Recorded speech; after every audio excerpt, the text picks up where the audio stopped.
Hey everybody, it's Dave Evans here reporting from Mobile Jaw. So what I've got here today is the new HTC Desire from TELUS. They just released it to us common type folk on Friday, and I picked one up for myself to use for my own personal use. This device has been in Europe and Asia for a few months, and TELUS was actually the first carrier in North America to pick it up.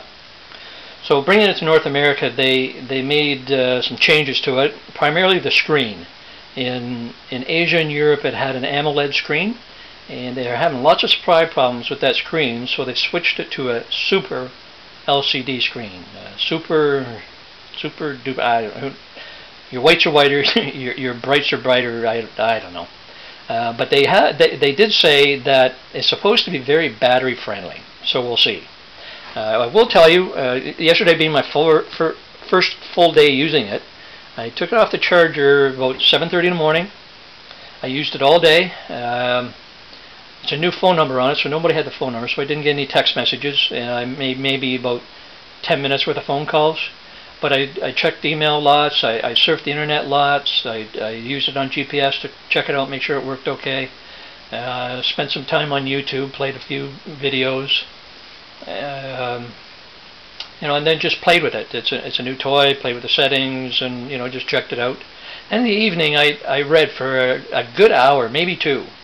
By 10 o'clock at night, it was down to 10%. So I think that's probably a pretty good indication that on the first day, the first charge, I was able to get a full day out of it. I know, with newer devices with 1 gigahertz processors, they're using the battery pretty good. And what we're finding is that the batteries really need to be conditioned. They have to have a few charges before they really settle in and work to their full capacity. So I think starting out for a full day is not bad. I had a Sony Ericsson X10 2 or 3 weeks ago, and I'll tell you that it didn't get anywhere near that on the first day. So I got some hopes here we'll be okay with this. The other thing we were wondering about was the radio bands. It is dual band HSPA, that's 850, 1900, so HSPA is for North America only. It is quad band GSM, GPRS, Edge, so you can go anywhere in the world and call on it, and you can surf, but you will be surfing at edge speeds. So that's kind of like riding a 10-speed bike, but you're stuck in second gear. You're getting there, you're just not getting there as fast as you want to go. It'll be okay for email and the odd page, but you're really not going to want to surf around a lot on it.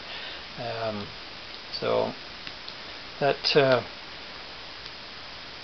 I think that settles the two main questions we had about it. You see, it's a pretty slick little device here. It's pretty slim. You see on the left side here, it's got volume up and down. On the top, it has a power button and a 3.5mm jack for headphones. The bottom has a micro SD port right dead center on the bottom, so it's nice and easy for use on a cradle. The whole quality of the build quality of it feels really good until you turn it over. Looks cool, but when you go to take the back off, it's not for the faint of heart. It's a very thin, flimsy feeling back. That's not unusual for most smartphones, but it snaps on and off. You don't push it one way or the other to have a disconnect. It snaps on and off, and you swear to God you're breaking it every time you do it. So that really doesn't impress me a whole lot. But if that's the worst you can say about it, I think we're probably doing okay. It is running Android 2.1.